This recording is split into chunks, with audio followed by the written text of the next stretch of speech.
तो आइए इस वर्ष हुई बारिश के पैटर्न को समझने की कोशिश करते हैं। क्यों इस वर्ष बारिश असामान्य हुई? क्यों इस वर्ष हुई बारिश ने किसानों को काफ़ी हद तक परेशान किया हुआ है। राम राम किसान भाइयों। एक लंबे समय के अंतराल के बाद बारिश हुई है, या फिर ये कहना सही रहेगा कि बारिश का दौर शुरू हुआ है, जो कि किसान भाइयों के लिए काफ़ी खुशी का समय है। और साथ ही एक वो उम्मीद भी पूरी होती हुई नज़र आ रही है जो हर किसान को ऊपर वाले से होती है। और ये कोई नई बात नहीं है कि ऐसा पहली बार हो रहा है या ऐसा पहले कभी नहीं हुआ है।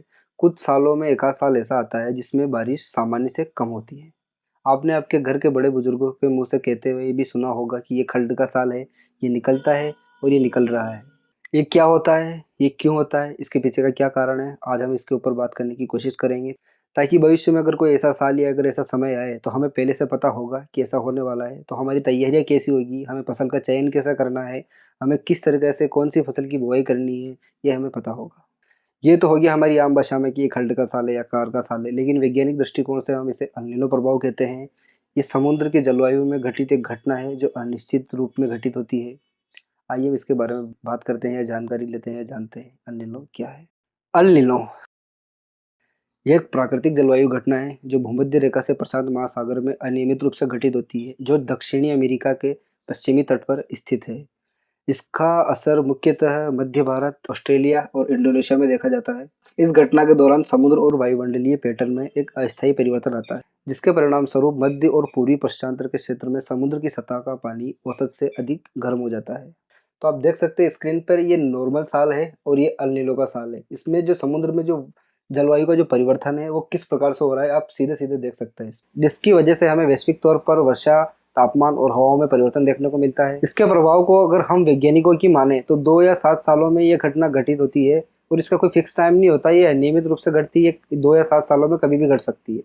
इसको आसान भाषा में समझे अगर हम, तो 2 या 7 सालों के बीच में एक आध साल ऐसा निकलेगा जिसमें बारिश औसत से कम होगी, जैसा इस साल हो रहा है।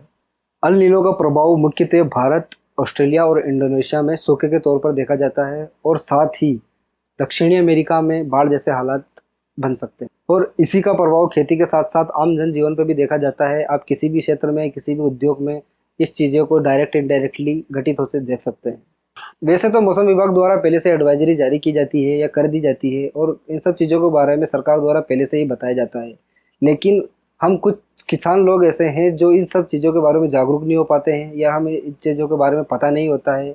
अगर हमें इन सब चीज़ों के बारे में पहले से पता होगा या हम इन चीज़ों के बारे में पहले से जान पाएंगे, तो हमें पता होगा कि अगर ऐसी समस्या आने वाली है या कोई समय ऐसा आएगा या कोई साल ऐसा आएगा जिसमें पानी की समस्या थोड़ी कम होगी, तो हमें किस तरह से तैयार रहना है, किस तरह से तैयारियां करनी है, इन सब चीज़ों के बारे में हमें पता रहेगा। हमें मौसम को उतना ही महत्वपूर्ण समझना होगा जैसा कि हम अपनी फसल को पानी पिलाने के समय समझते हैं। अगर आप आपकी फसल को पानी नहीं पिलाओगे तो उसकी समस्या क्या हो सकती है आप समझ सकते हैं। वैसे ही अगर आपको मौसम का पूर्वानुमान पूरा सा रहेगा तो आपको किस तरीके से फसल की बुआई करनी है या मेड़ बनानी है या बहुत सारी चीज़ें जैसे आपको आपके हिसाब से करनी है, उन सब चीज़ों के बारे में आप पहले से ही तैयार रह सकते हैं। तो ये तो रही वायुमंडलीय पैटर्न अल नीनो के बारे में जानकारी। इसका असर वर्ल्ड मीटरोलॉजिकल ऑर्गेनाइजेशन के अनुसार अगले वर्ष 2024 फरवरी तक देखा जाएगा। 2024 फरवरी तक अल नीनो का प्रभाव रहेगा। उसकी वजह से आपको सोच समझ कर कदम उठाना पड़ेगा आपको फसल को लेके। धन्यवाद। किसान भाइयों, चैनल को सब्सक्राइब कीजिए और हमसे जुड़िए ताकि ऐसी ही जानकारी हम आपसे आगे साझा करते रहें।